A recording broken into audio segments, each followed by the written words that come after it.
국민의힘이 더불어민주당이 추진 중인 최상병 순직 사건 진상규명을 위한 국회 국정조사에 참여하기로 결정했습니다.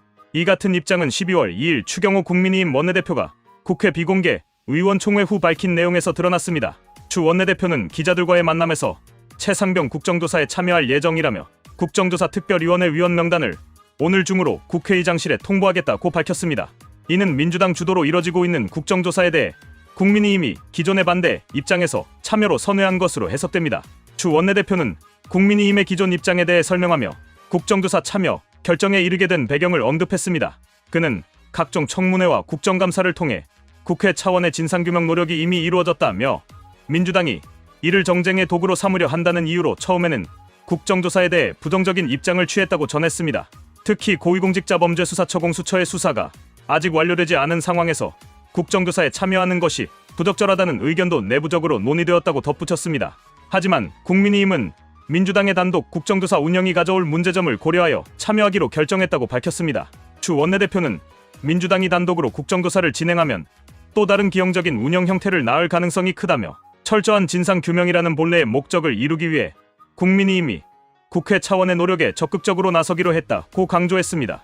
추 원내대표는 이어 이번 국정조사를 통해 최상병 순직 사건과 관련된 여러 문제점을 낱낱이 밝히고 국민에게 설명드릴 것이라며 이를 통해 국민이 사건의 본질과 상황을 정확히 이해할 수 있도록 노력하겠다고 했습니다. 국민의힘이 국정조사에 참여함으로써 사건의 진상 규명과 관련한 다양한 의혹들이 더 철저히 검토될 가능성이 커졌습니다. 이번 국정조사는 최상병 순직 사건과 관련하여 국회의 진상 규명 역할을 강화하기 위한 중요한 계기로 평가받고 있습니다. 국정조사 특별위원회는 국회 의석 비율을 반영해 구성되며 더불어민주당이 10명, 국민의힘이 7명, 비교섭단체가 1명으로 구성될 예정입니다. 더불어민주당은 이미 지난 11월 27일 국정조사위원 명단을 국회의장실에 제출한 상태입니다.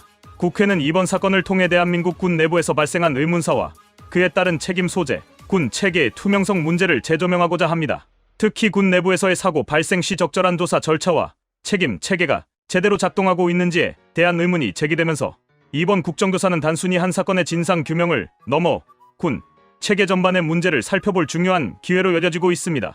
이번 국정조사는 국회 의원식 의장이 주도하며 오는 12월 4일 국회 본회의에서 국정조사 실시계획서를 처리할 방침입니다.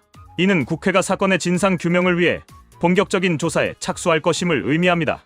국정조사가 본격적으로 진행될 경우 여야 간의 협력과 갈등이 동시에 부각될 가능성이 높습니다. 최상병 순직 사건은 지난 몇 달간 대한민국 사회에서 큰 논란을 일으킨 사건 중 하나로 군 내부 사고로 인한 순직의 원인과 그에 따른 군의 대응이 중심 쟁점이었습니다.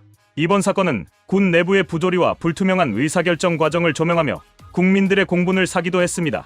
따라서 국민의힘의 국정조사 참여 결정은 이 같은 논란을 해결하고 사건의 진실을 규명하려는 의지를 보여주는 행보로 평가받고 있습니다. 또한 여야가 국정조사를 통해 합의점을 찾고 진상규명을 위한 협력을 이끌어낼 수 있을지에 대한 관심도 높아지고 있습니다. 민주당과 국민의힘이 국정조사 과정에서 보여줄 입장 차이는 사건의 진상규명뿐 아니라 향후 대한민국 정치 지형에도 중요한 영향을 미칠 것으로 보입니다. 결론적으로 국민의힘의 이번 국정조사 참여 결정은 최상병 순직 사건의 진상규명을 위한 중요한 전환점이 될 전망입니다. 이를 통해 군 내부의 사고 처리 체계를 보다 투명하게 만들고 국민 신뢰를 회복할 기회가 될지 귀추가 주목됩니다. 여야가 이번 국정조사에서 어떻게 협력하고 대립할지 또 이를 통해 어떤 결과를 이끌어낼지는 앞으로의 정치적 논의에서도 중요한 쟁점이 될 것입니다.